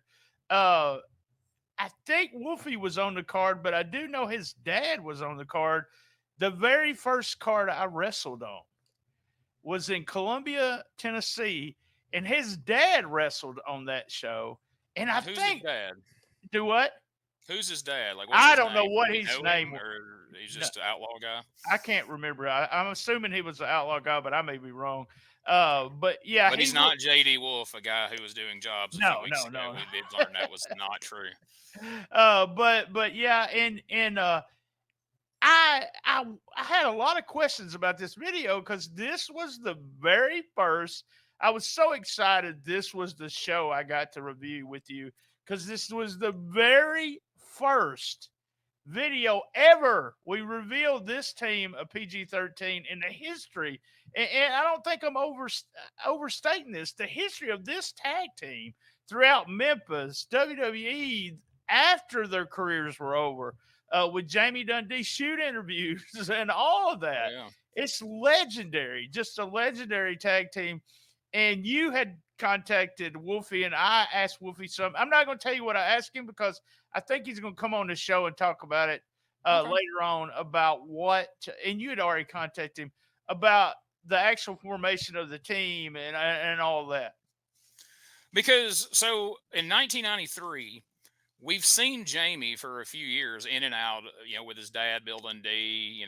He was a heel manager up in USA Wrestling in Knoxville, with the little jumpsuit getting called Gumby by the fans, I called and then him Gumby one night, and he was there in Jonesboro working the gimmicks table for his dad. He wasn't working. This is before he was ever shown on TV here. And I started chanting Gumby, me and my friends did. And I went over to the picture table and he's like, how did y'all see that? And I was like, we trade tapes. But yeah, that was a fun time with Jamie. And then eventually Sid Vicious breaks his neck for an angle. And then, he's JC Ice Baby, and he manages guys like, Steve Austin and a bunch of the Texas guys. And, he's done a little bit of wrestling and all this. Wolfie up to this point is doing, I guess, what you say at this point, they're still called outlaw shows, but he's like known as Airwolf, I believe, was one of the gimmicks he used. And we'll let him come on and tell the kind of, I've heard, kind of how they came together and how this came to be. But I'm really excited to have, we're going to have Wolfie on to talk about it. I've talked to Jamie. We're going to have, I'm going to see Jamie in Jonesboro here in a couple of weeks at that convention, and we may record something live, or we may get him on the podcast to give his memories of it as well. But I'm excited to talk to those guys about this because they were one of the last great tag teams you watched evolve from this first video. And they start out as just like little undercard heels. I mean, these guys, as we watch them develop here, going down the line, they're using the hubcap to beat enhancement guys. I mean, it's heat. And they built themselves up down through the years in USWA. Most people will tell you the last big money drawing angle in Memphis was PG-13 against Doug Gilbert and Tommy Rich. It was, it was one of those things that was drawn when nothing else was drawn. And it was because, number one, you're looking at Rich and Doug, people believed them. And then they really loved PG-13, and it really did. It did well for them. And all right, y'all guys were talking about you, Richard and Josh, about Jeff Jarrett and about how he got such a bad rep. But Jeff was a professional wrestler at this time. He had the whole package, the gear, the hair, the whole deal, and he could work. He was a really good worker. But something that I've always said, you got a poster behind you, Memphis Heat. Yep. I think there should be a documentary on the day Jimmy Hart left. From that point on, to see what happened to Memphis Wrestling. And if you think about it, PG-13 is, as you said, they got over, blah, blah, blah, but they was probably the last tag team or last person to be pushed above kind of Dundee and Lawler. And Jarrett, you look, Jeff Jarrett, Brian Christopher, and PG-13, and this was 93, were probably the last stars that they tried to make. I threw Kevin White in there because he got really good ratings against this feud with Dundee when USWA was in the Corey Macklin years. Right. But they PG-13, that's a long time, and they would not push anyone for the fear that they were going to the WWE.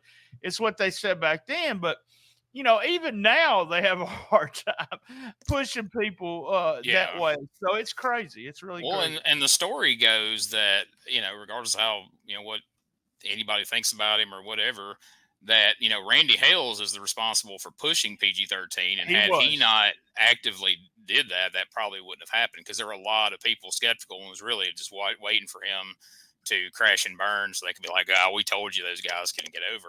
And it worked. And I think the great thing about them is, they got heat on the front end because they were small guys, and most people in the crowd were like, I could whoop their ass. So they got them heat. But then once, they showed they were tough and, they proved themselves, then they were relatable. And people were like, man, these guys aren't big, but damn, they'll fight. Doug and Tommy had done everything in the world to them, and they had come back, they had shaved their heads and, beat up his mom and all these different, blinded him at one point, blinded Wolfie at one point, and just did everything but, run over him with a car, because Eddie Gilbert had already done that to Lawler. But, yeah, they just, they got over huge. And like you say, that's a whole nother series of podcasts to talk about the push or lack thereof of everybody after them. So we'll steer this back on the road before we get too far out. And Wolfie was the odd man out because he took Brian Yeah. Christopher Lawler, Jeff Jarrett, and Dundee there, Jamie Dundee. So they had the in, and Wolfie was the guy that was kind of the oddball, but he did get the push. And Randy Hills, like you said, I've been told many times that Randy had a lot to do with the push of PG-13. Yeah, Wolfie will tell you that, and I believe Jamie will too, and we'll find that out because we'll have them both on the podcast. Okay, I'll quit marking out on PG-13. But speaking of, Bert Prentice comes out for a promo, and he puts over PG-13. Yes, he does. He tells Dave Brown that that they're going to be a big deal, and wait and see. But then we pick up where we've been leaving off with Bert the last several weeks with all his Bubba Johnson talk of Miss Texas had a sex change. So, we recently on the show, Josh talked about what a big fan of Bert he was and him as a heel manager. And before we see this clip of Bert and Miss Texas, just kind of give me, one, your thoughts on Bert in general, and two, your thoughts of this particular angle, because I read Bert's book, and I think Bert was really driving this angle and really pushed for this whole Bubba Johnson narrative and all that. It was his, and I guess if Mike Samples was booking at the time, Mike co-signed it. And what do you think about it up till now?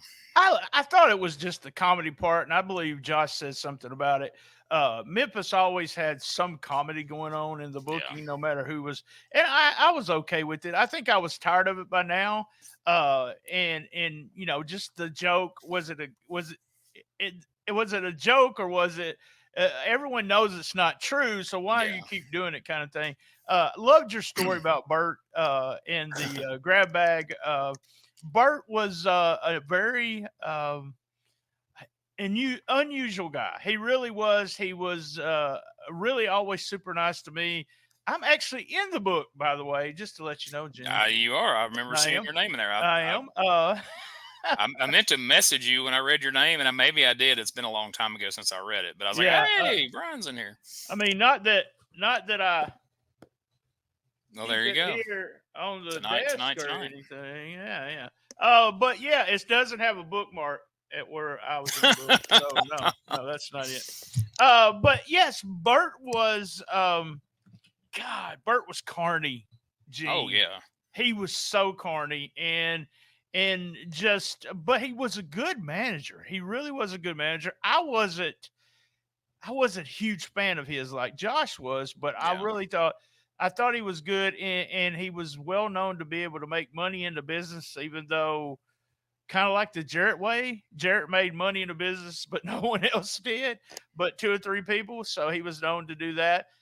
Didn't have a really, Bert didn't like me at one time. He liked me one time. He didn't like me, same. Yeah. That's the way the business is when you're doing kayfabe sheets and stuff. But yeah, I this angle just was getting boring he knocked the shit out of it. We're fixing to see that. Do it. Show it. Yeah, man. Bert, I do respect the fact. I get the people who like him and don't like him, and there were a lot of sides to Bert. But the fact that man made a living via professional wrestling all the way up to the day he died, I mean, it says something. I mean, yeah, you can say he was carny, and Lord knows he was, but he was making money in wrestling at a time that everybody had tapped out, went home, and nobody was making money, and he still was doing it. And hey, if he was the only one making money, he didn't have a gun to anybody's head, So, but yeah, let's take a look. Let's take a look at this interaction with him and Miss Texas here. I am the happiest human being in the planet. Finally, Eddie Marlin woke up and gave me the match that I've been begging for months and months and months.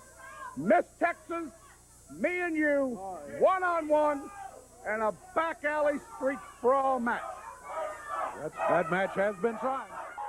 People can just look at her and see that she's a man.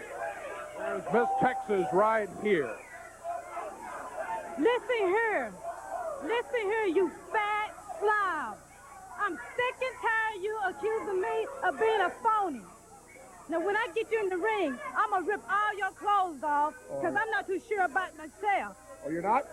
I'm sure about that. Hey, look, hey, get out of here. Hey, don't do that stuff out here. Prentice, get out of it. Come on, Prentice. Leave her alone.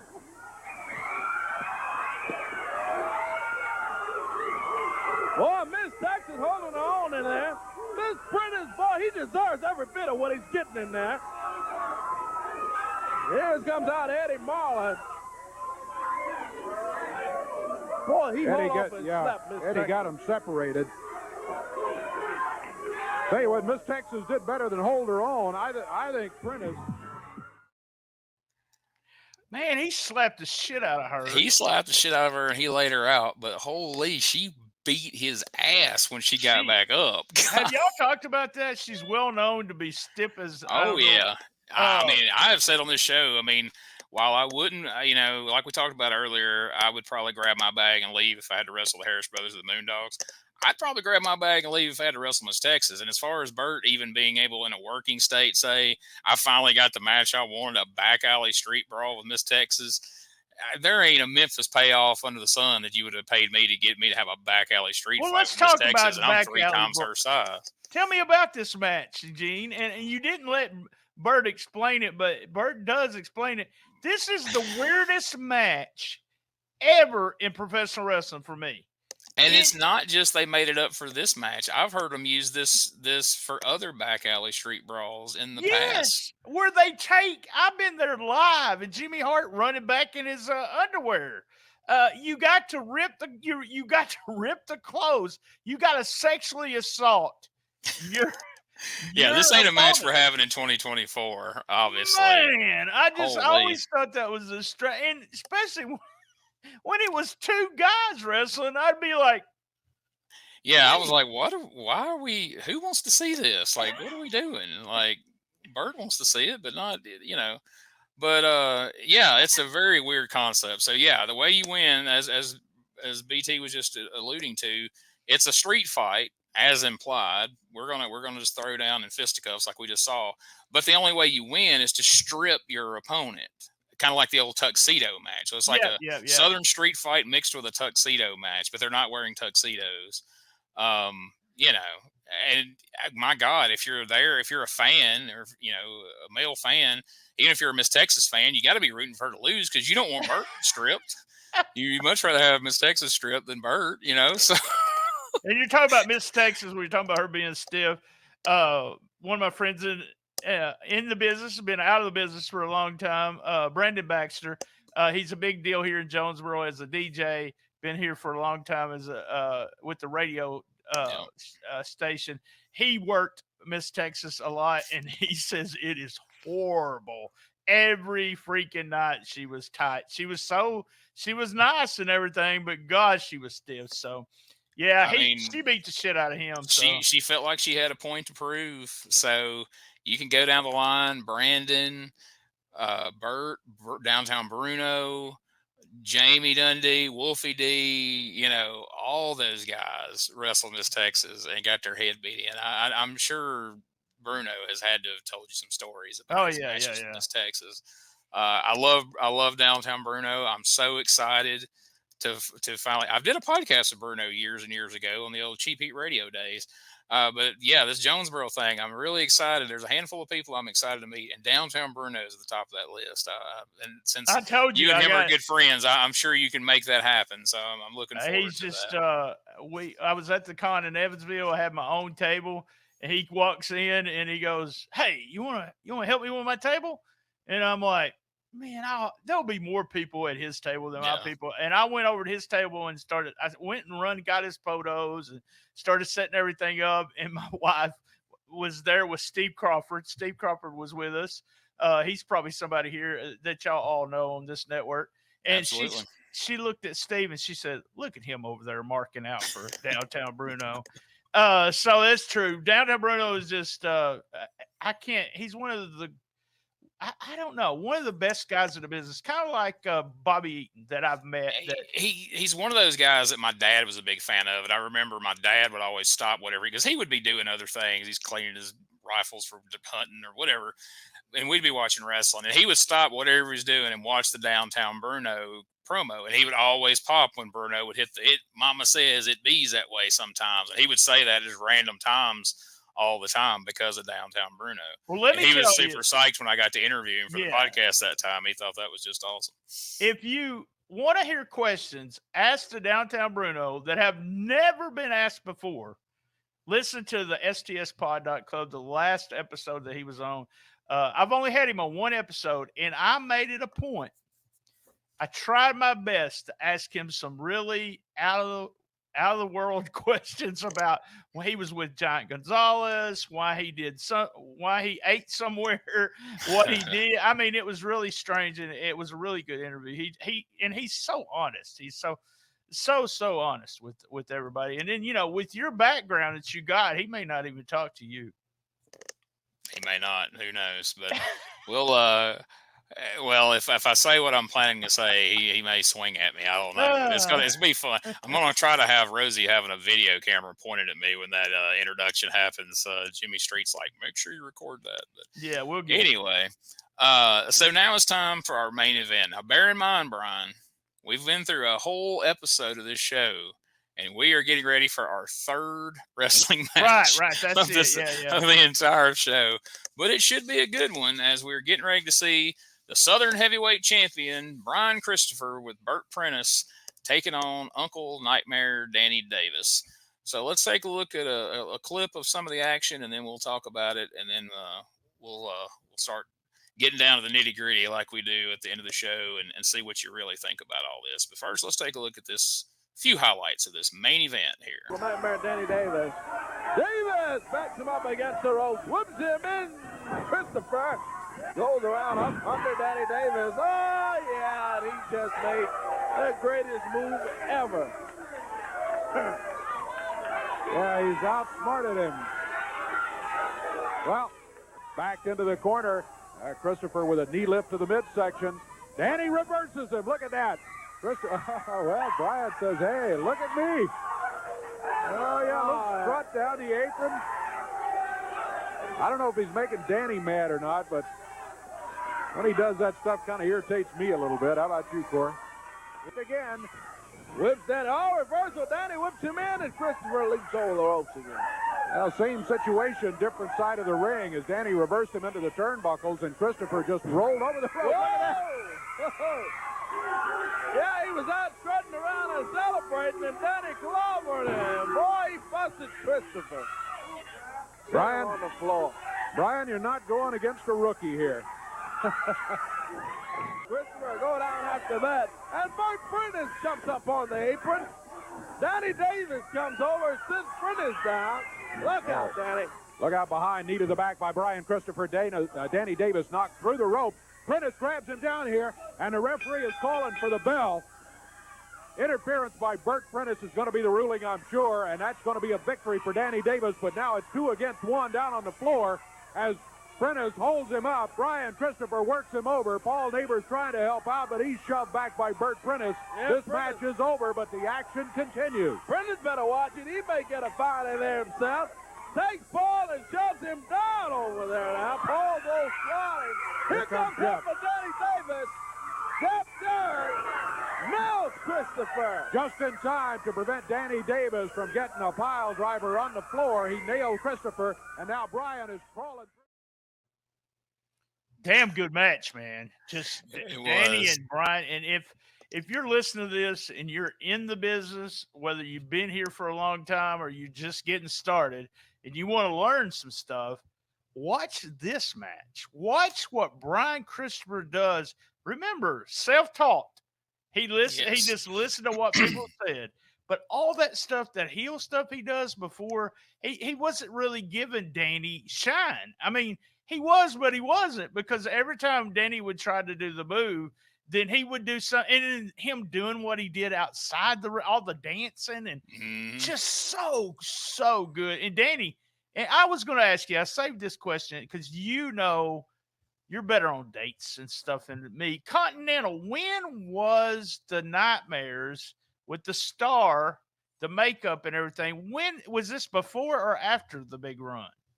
Oh, this is definitely way after. So the mask came off in Continental in 86, I believe, either late 85, 86, and then they had the Stars. And then around late 87, 88, Danny, they leave Continental for a little while.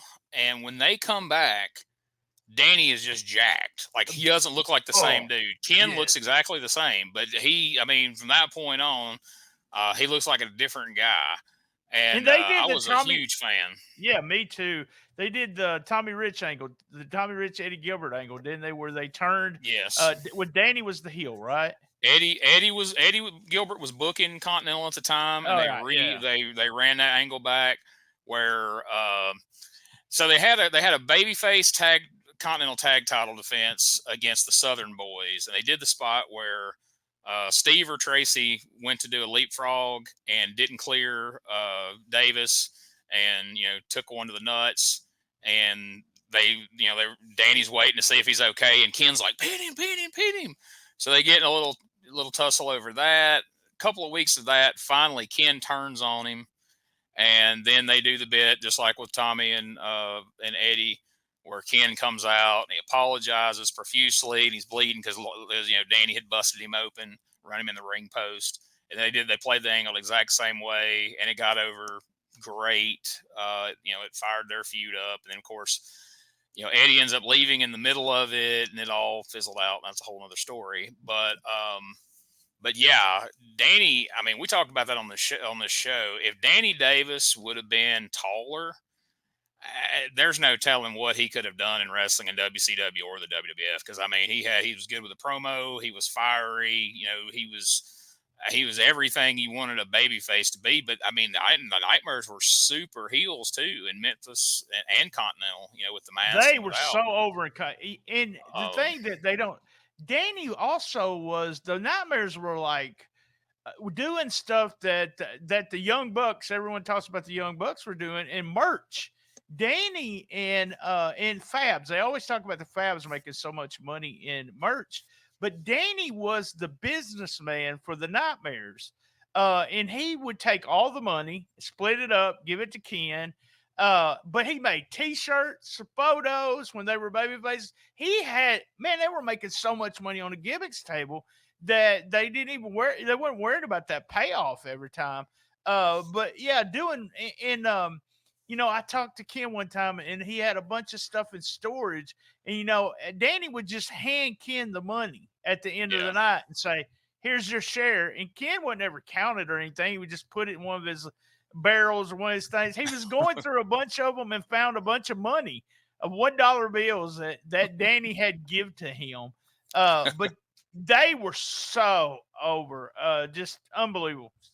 I love the Nightmares. I always liked them as the Nightmares. For some reason, I like mass wrestlers, and I knew who they were, so I yelled at Ken one time when he was in the ring. It was an outside show, and I said, "Hey, Ken," like if I said, "Hey, Gene," you turn around, and he turned around in the ring with the mask on. I was like, "Ah!" But yeah, big Nightmare fan, and Danny Davis, like you said, if he would have been taller, he was just so good. And Danny went on to help so many people in the business.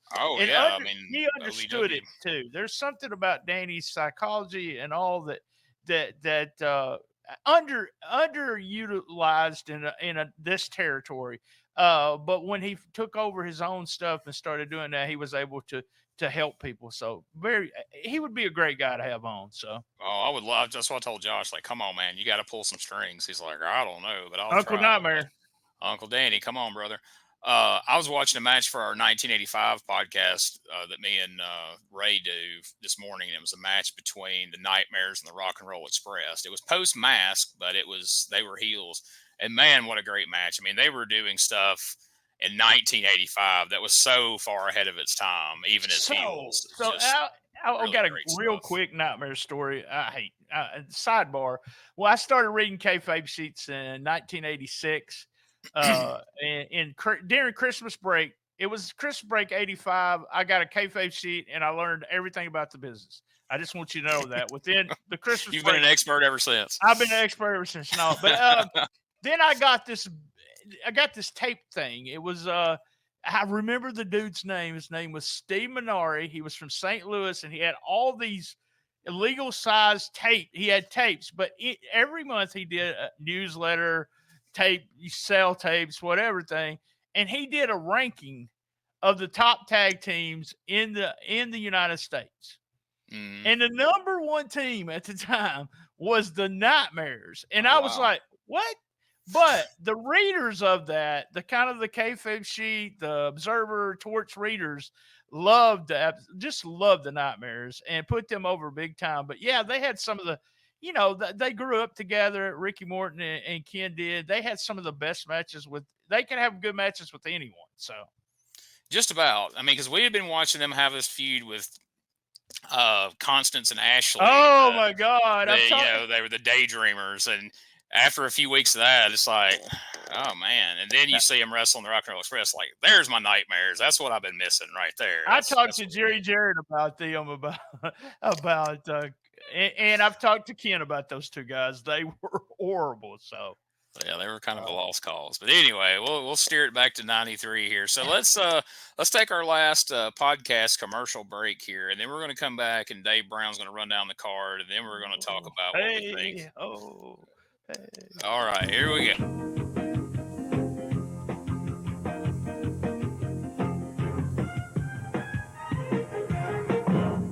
Hey guys, Ray Russell here, curator of the WrestleCopia Podcast Network, inviting you guys to listen to many of the programs here as part of the WrestleCopia brand, including, but not limited to, the Wrestling Memory Grenade, currently covering the 1988 and the WWF project.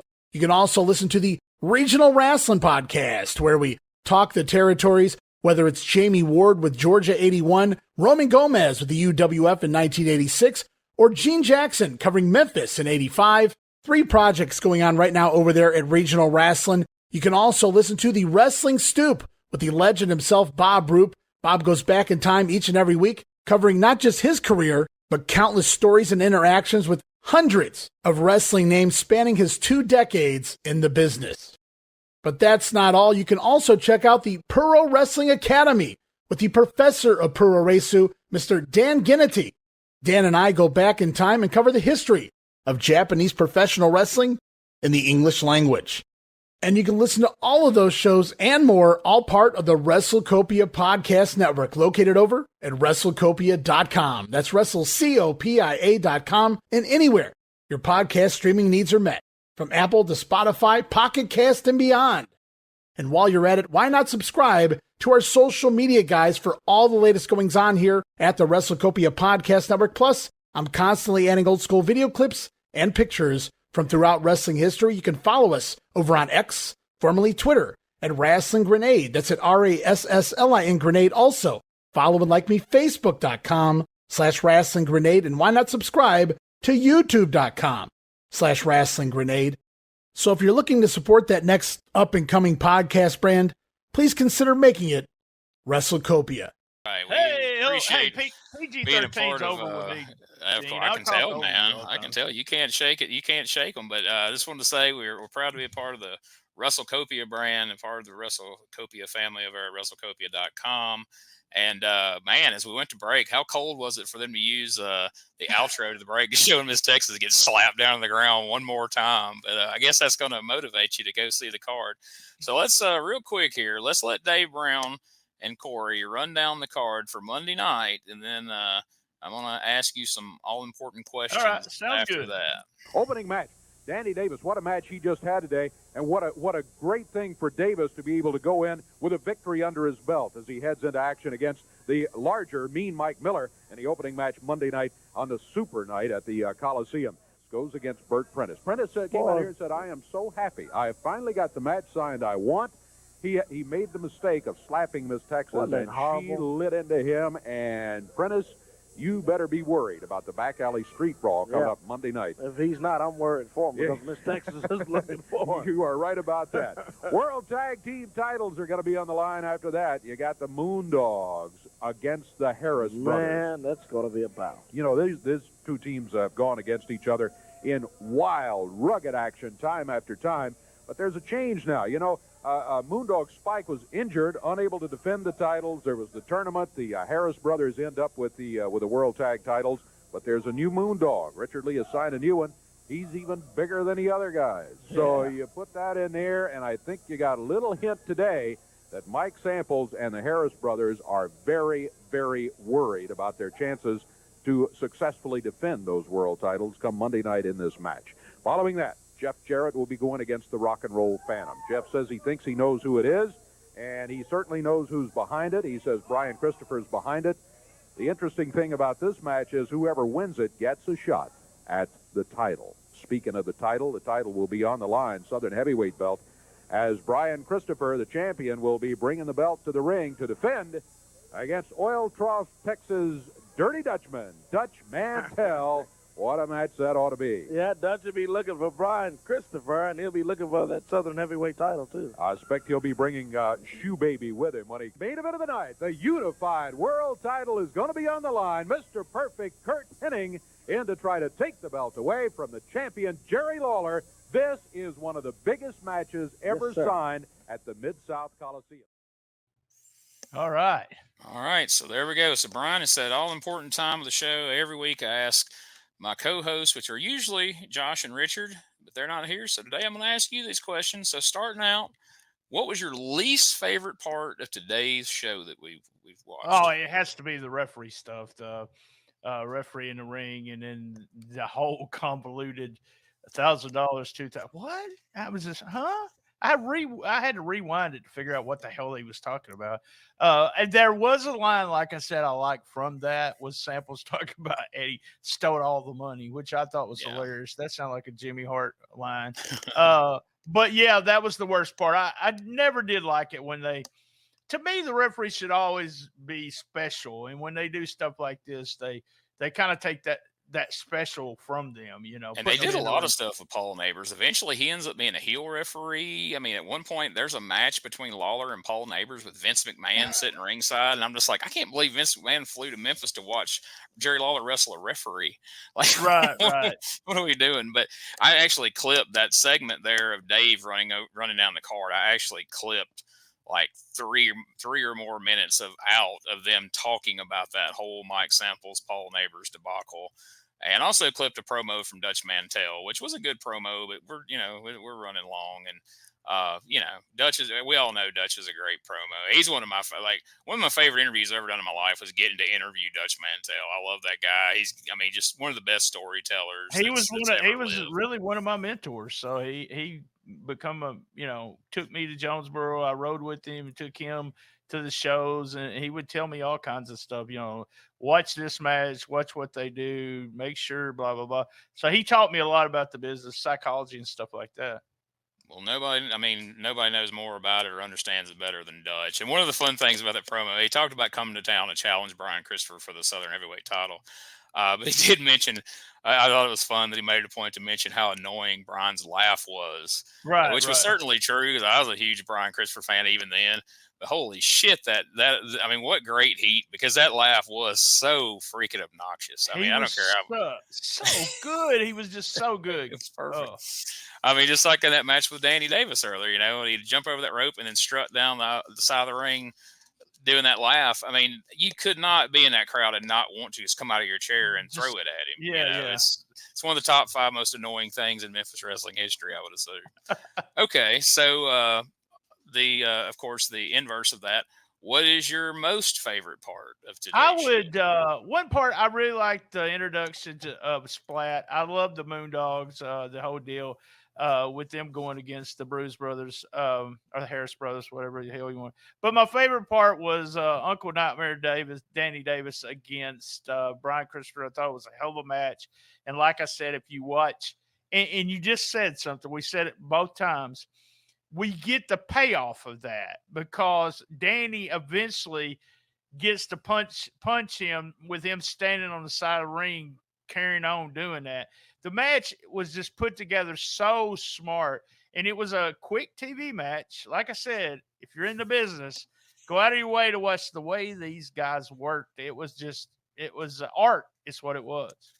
if you're following along, if you listen to or watched all that, and if you're just listening to the podcast, we appreciate you doing it. We're glad.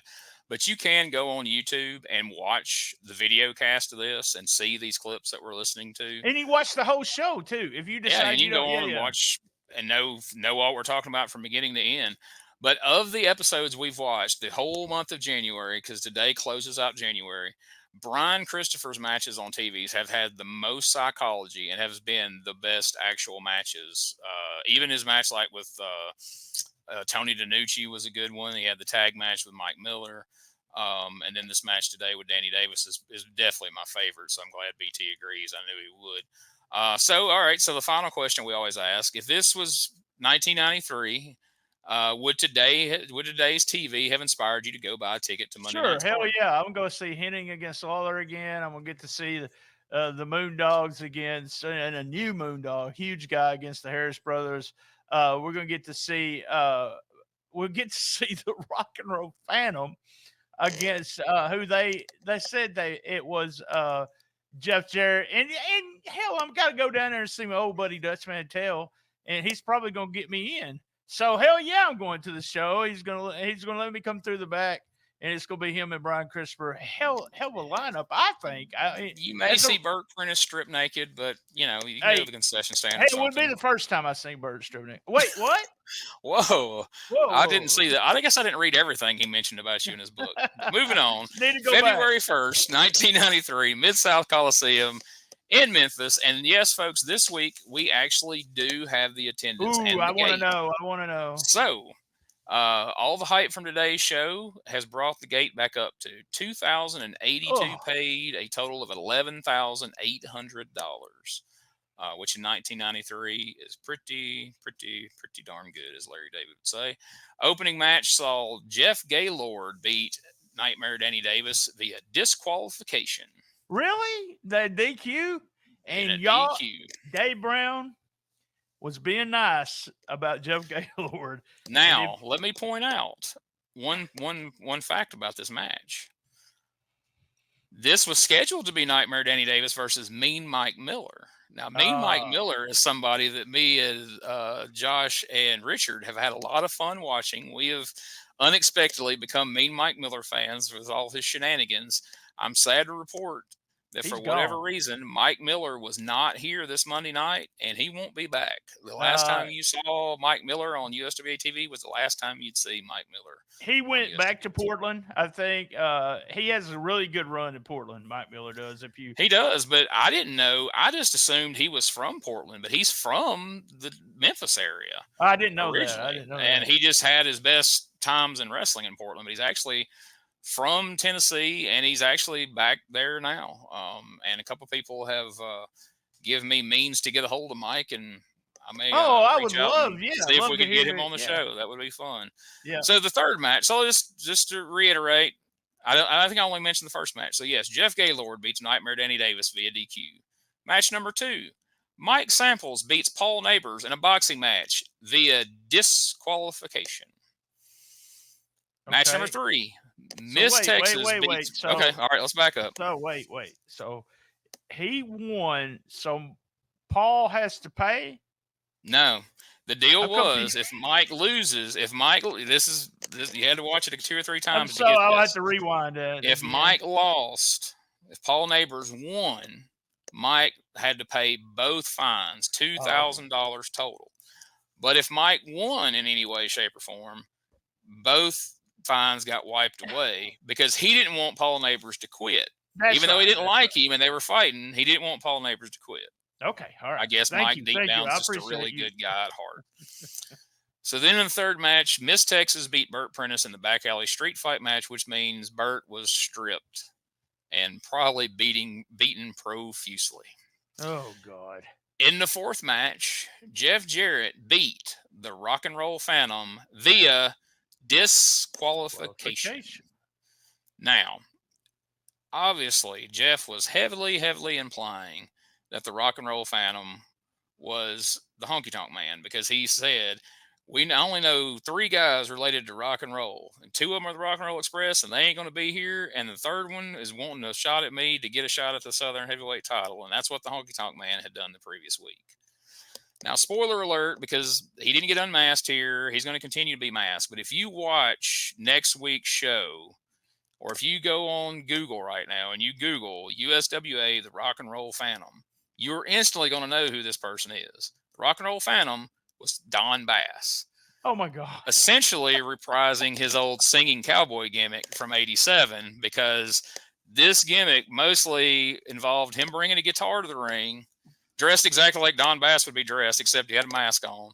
And him and Bert would lip sync to things like Billy Ray Cyrus's Achy Breaky Heart. Don would play the guitar while Bert would lip sync and dance around the ring. And he did this before just about every match, and we had to see clips of it quite often here. 5th match of the night. Dirty Dutch Mantel beat the USWA Southern Heavyweight Champion Brian Christopher via disqualification. In the 6th match, semi-main event, Moondog Spot and Splat with Richard Lee defeated Ron and Don Harris to actually win the USWA Tag Team Titles that Ron and Don had just won in the tournament last Monday night. So playing hot potato with the tag belts quite a bit here with the Moondogs and the Harris brothers, but I'm okay with that based on what we saw this last week. And then in the main event for the Unified World Heavyweight Title, Jerry the King Lawler defeated Mr. Perfect Curt Hennig via disqualification. So to recap, folks, if you weren't keeping track, we had 7 matches total. 5 of the 7 matches ended in a disqualification. What the fuck, Brian? I don't remember that happening so often, and just don't know why. And if you look at it, you're killing the business. Maybe it's the reason they only got 2,000 people. Here's the thing, Brian. I'm the same way. I don't remember this stuff. Me and Ray Russell are doing we're doing week by week in 1985. Right. This shit's happening. There was a card recently where 5 out of 6 matches ended in DQ. The main event was Jerry Lawler and Eddie Gilbert in a Texas death match that ended in a disqualification. Oh, wow. What? I mean, it's crazy. How come Danny Davis or Jeff Gaylord, one or the other, couldn't pin one or the other? Why are you getting a clean finish? Yeah. Why can't Jeff beat the Rock and Roll Phantom? Why? I understand. Okay, you brought Dutch in. You don't want to just beat him, so DQ. Fair enough. Curt Hennig, he's not going to come in, and you pretty much knew those 2 title matches were going to have to be DQs. So why are you doing a DQ in the boxing? Mike Samples can't knock out the referee and win, just flat win. Yeah. Jeff Gaylord couldn't pin Danny Davis with his feet on the ropes. Like, I don't know, man. And again, we love this stuff. I'm not here. I don't do this show. Oh yeah, I love Memphis wrestling, but I don't remember the finishes. Dump being on so Memphis screwy. wrestling, but holy cow, we've had some really screwy finishes each week so far, and this 5 out of 7 is the big winner so far. Booking 101, you know the reason why you'd have a DQ finish, like you said, might be the Dutch Mantel thing, but it is to provide something for the next week. Maybe we DQ and they get a no DQ, but that's not what they're doing here. Everyone who's booking these finishes is going, okay, we'll do DQ. He don't want to do a job. We don't want to put them over that guy, blah, blah, blah. You had a Mid-South Coliseum where Lawler got pinned. That didn't happen a lot a couple weeks back. Lawler got pinned. This is the wild thing to me. Last Monday night, previous to this one, Jerry Lawler got pinned when the Harris brothers won the tag team titles. The following week, the World Heavyweight Champion who got pinned last Monday night by the Harris brothers is defending against Mr. Perfect from the WWF, and the same Harris brothers who just pinned Jerry Lawler are losing to the Moondogs. It's just, I don't know. It's kind of hard to figure it out, and this may be Mike Samples booking at work here. I don't know, I can only imagine, because like I say, it's convoluted. I mean, okay, Mike Samples beat Paul Neighbors by DQ in a boxing match. Does that mean we're going to see a rematch next week of that? God, I hope so. Probably, but I hope not. But anyway, it was a good TV. I enjoyed the TV. We had a great main event, great build for Lawler and Mr. Perfect. I liked them bringing Dutch in to challenge Brian, make that fresh, because, I mean, I know we're still keeping Jeff and Brian in the mix to eventually wrestle the Southern title, but holy cow, we can't have the Harris wrestle the Moondogs every week and have Jeff and Brian wrestle every week. And they wrestled a lot with the whole title versus everybody Brian knew's hair on the line but Brian's. Right. But that was pretty well executed. It was I love that. Brian bringing out everybody's. I mean, the week that he go, I'll do anything for you. Eddie Marlin, get out of here. She's going to put her hair on the line. And she says no. And then here comes Mike and Bert out there. And all right, guys, let's get back together. They're going to put their hair on the line. Right. I love that. Yeah. Great stuff. Well, all right, man. Thanks for joining me. Let's plug a few things real quick. Even though they aren't with us this week, remember, check out P3 Radio anywhere that you enjoy podcast. If you go and search, I'm going to put it on the screen if you're watching it, P3 Radio. My wonderful guest here, Brian Tramel. Like I say, he's the man when it comes to podcast. Go to STSPod.club, and as he said, he's got over 800 podcasts. This man has been nothing if not consistent for the last, I don't know how many years. We put out, right? Yeah, we started putting out 2 episodes about, I want to say 6.5 or 7 years ago. And we have not missed 1 week that we didn't put out at least 2 episodes. A lot of work. I do work with, I provide content for the current Memphis Wrestling at Memphis Wrestling on YouTube. I wanted to put that over. I do videos. I do a podcast where I review the show. Remember, it is content for Memphis Wrestling. So I do hits and misses and stuff like that. And then we interview guys from Memphis Wrestling on the show. We've interviewed, like I said, go through the catalog, and me and Gene had a really good time. And I want to apologize, Gene. This is the first episode of a podcast, I think, that me and you have done where you're driving the ship. Believe it or not. Maybe you had me on your podcast one time and you did that. You came on the cheap heat with me and Xanders, and that's right. I forgot about that. Yeah, 3 of us on there, and that was kind of it's hard for 3 people to interview one person. It's hard for me to shut up sometimes because I'm used to being the one that keeps everything going. This is as I knew it would be. This is the longest episode of Retro of the Retro Wrestling Review. What are you saying? I'm saying I knew me and you would have a lot to talk about. You forgot to mention something on the episode at the very end as they're leaving the TV screen. Andre the Giant had just passed away. And they mentioned I forgot to note that, but you were right. That. And I want to know, if you are a USWA worker, you were there, and you worked for Corey Macklin, was he as annoying to you as he is to us? I just want to know. Was he? And I have fun Corey Macklin stories. I'll have to come on just to talk about Corey. But he was just not a good announcer in my opinion. So had you picked up on, I brought this up in a recent episode. I don't know if you saw it, but had you picked up on the there thing with him? In there, over there, and he's over there. And once I noticed it, I can't unhear it. It drives me crazy. Yeah. I can't do that because it'll be one of those something that I notice all the time. But yeah, I never noticed it till you said something. I always remember Big Moo. We always joke about that. Which is a shirt over at our store. If you check out tinyurl/USWA podcast, we've got a number of shirts, but we have a Corey Macklin Big Move t-shirt over there. So make sure you check that out. Thank you for unknowingly segueing into that there, BT. See, you're such a master at podcasting. You don't even know sometimes when you're saying. I know. I just start plugging shit, just for the hell of it. So there we go. Check out our Facebook there, facebook.com/Retro Wrestling Review. We are on Twitter, Instagram, and TikTok at USWA Podcast.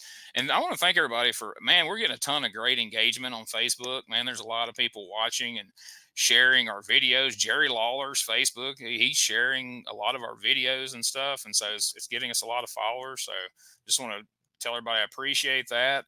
If you need to contact the show, I've been getting a lot of great feedback. You mentioned earlier the fact that, we kind of put over Jeff Jarrett. I had a number of people message me and like, hey man, thank y'all for, sticking up for Jeff Jarrett and putting him over. Cause a lot of people don't do that, but I mean, I think Jeff's a great guy. He's always been a great worker and a really great wrestler. And I mean, I don't listen to a lot of wrestling podcasts, but when I do, I enjoy Jeff's podcast. He, I think it's giving people a lot of insight to who Jeff really is and his side of the story and a lot of things. Well, so he has that. Yeah, his podcast is my favorite because he mentioned my name. So that I have to. And I also want to say something. This 1993, at one point, 87, 88, 89, 90, during that time, I was the Memphis guy for Meltzer. So any of those Wrestling Observers that you're reading, that was me. But during this time, I was not providing any news whatsoever. You said they didn't know that was Ken Wayne. I would have known it was Ken Wayne. You definitely would have known. Yeah, I knew you weren't the source there, because as soon as he opened his mouth, I'm like, that's definitely Ken Wayne. There's no question about that. And Gene, when you come over here to Jonesboro, when you come in this way, you need to stop at Honky Town, USA. It's right there off exit. I think it's 22. So Honky Town is awesome. I have promised I'll get Rosie a T-shirt and an inflatable guitar when we stop at Honky Land, USA. She's very excited. Oh, Honky Land. I call it Honky Town. So. Oh, well, maybe it is Honky Town. Well, I mean, any town you're in ends up being Honky Town eventually. But yeah, man, I'm looking forward to us. Once again, look at you. You are on fire today, dude. You're segueing your ass off because, yes, if you enjoyed, as much as I'm sure you've enjoyed hearing and seeing me and BT together on your screen today, you can see us live in person at together. Memphis Wrestling Fan Fest together Saturday, June the 29th, Earl Bell Community Center, Jonesboro, Arkansas, from 10 a.m. to 4 p.m. I have to ask before I'll let you do a better version. But you did it earlier.